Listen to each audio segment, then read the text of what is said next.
Hello, everyone. Welcome back to another episode of the Centennial Conference Corner. My name is Amber Thomas, and in honor of the 50th anniversary of Title IX, we'll be celebrating some of our trailblazers and visionaries all year long. We have a very special guest with us today from Bryn College, President Kim Cassidy. How are you doing today? I'm doing great. It's good to be here and be a part of this. It's good to have you. So a lot of people credit Title IX with kind of like the rise of the female athlete. But why would you say Title IX is so important, and what positive changes have you seen, especially in higher education? Yeah, so for me, Title IX has been hugely important. So I was in high school in the 70s. And directly benefited from Title IX. I went to a high school, even though Title IX had been enacted before, I got to high school. My high school was not abiding by Title IX. So I was a varsity basketball player, and the girls varsity team had a quarter of the gym. The JV girls team had the other quarter. The JV boys team had the other half of the gym. And then the varsity boys got the entire gym. We didn't have, and so our practice times and our ability to really reach our full potential was limited by that kind of differential treatment. And, similarly, we had one uniform, kind of that was like our white uniform, kind of, whereas the men's team had, home and away, they had warm-ups, they had sneakers, they had, and that was okay. That was just the way it was until parents gathered together and said, this is not right. And things changed. And when that happened, it was amazing, kind of to have our, contributions and opportunities be valued enough to be on a level playing field. And we played better, and we went to the county championship, and, so it really directly sort of me showed the value of giving girls that opportunity to live to their full potential and have every, kind of opportunity that any other, kid would have. And so it has been very meaningful to me personally to have that. And I think that, similarly thinking about it now in higher education, to just, kind of know that women have the right to be in an environment that doesn't discriminate against them because their gender, does not harass them because their gender, does not assault them, when you create those conditions for people to thrive, then they can, be their full selves and reach their potential, whether it's in athletics or academics and there's just no reason for that not to be the case.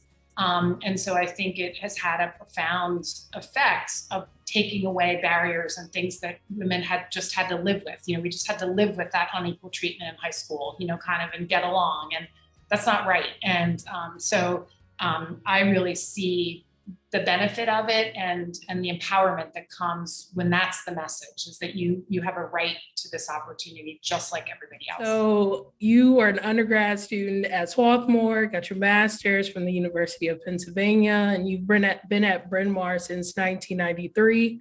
What has your journey been like in higher education? And as you went through those multiple positions, did you know that you were going to be a college president? No, absolutely not. I think I always knew I wanted to be a teacher.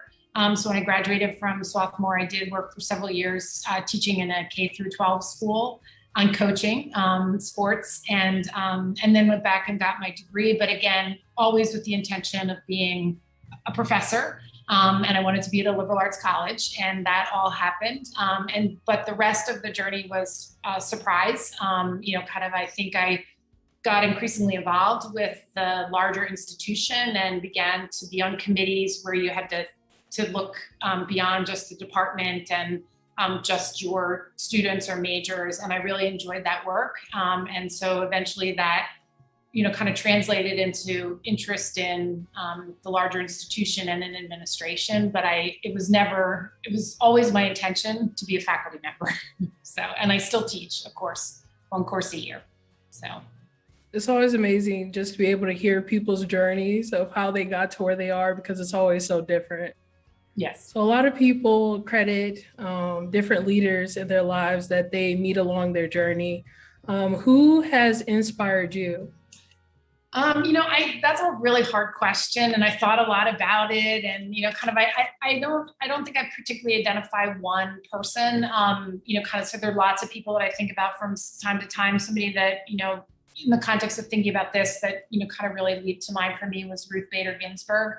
And again, just because of her, kind of passion for gender equality and women's rights, and the ways in which she herself really lived out the vision of a strong woman who was not afraid to stand up for what she, kind of thought was right. Did that in a way that was really thoughtful and rigorous, but strong. And so she's somebody that leaps to mind for me. There are some young women out there that are watching right now. What is one piece of advice that you would give to them? I think for me, it would be to try to have a growth mindset, to try to not be afraid to challenge yourself, and to not be afraid of things that might be hard, and not be afraid to fail. Kind of that doesn't mean that you're not capable. It just means you have more to learn, or you might have to work a little harder, or you might need a little bit more help. But rather than, I think sometimes girls can want to be perfect, and so then they're afraid not to do something, because if they fail, they think it'll reflect that they don't have ability, rather than seeing it as a learning opportunity. And so I would just encourage people to girls in particular, to really seek those challenges and not be afraid that it's an opportunity for growth, and to be able to get better. So. Yeah, I think I'm gonna have to write down that one for myself. So before I let you go, we always have to do some questions to get to know you a little bit better. So are you ready? Mm-hmm. So I heard that you were quite the athlete. So I have to know, what was your favorite sport to play? Basketball. What was your favorite college memory?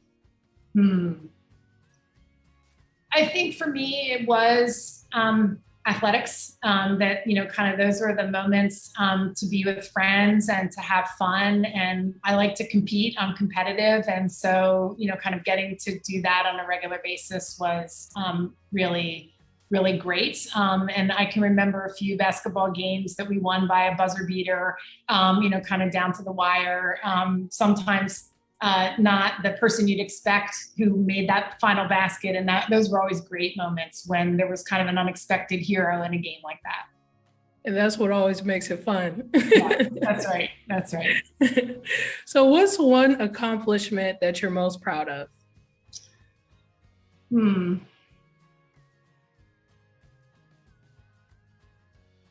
I guess for me, it's in the classroom, and, really trying and hopefully succeeding at being a good classroom teacher, and inspiring students to learn and then to go on and use what they've learned. So one of the great moments for me is when a student writes to me and says, now I'm teaching 8th grade, and I remember what you taught me, and I want you to know I did it and it worked. Or, I often think about that. Or sometimes even they learn things in my classes that they use in their own learning while in college, and I'll see them later. And so I think I'm most proud of being a teacher and being, successful in the classroom when it happens. Doesn't, not perfect, but when it does happen, I'm really proud of that. Okay, and last one. Is there a motto or a quote that you live by? I'm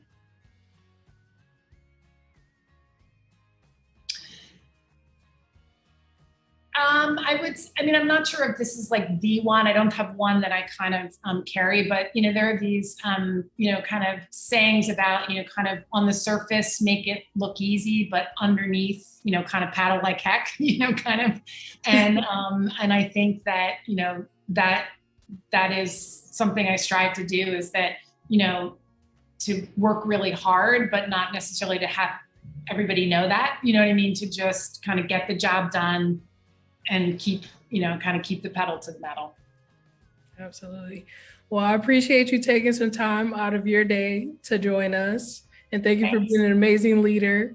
Everyone, you can catch a new episode of the Centennial Conference Corner each and every week at Centennial Conf on Instagram, Twitter, and Facebook, and on our website at centennial.org. While you're there, catch up on our new Title IX page. And until next time, we'll see you later.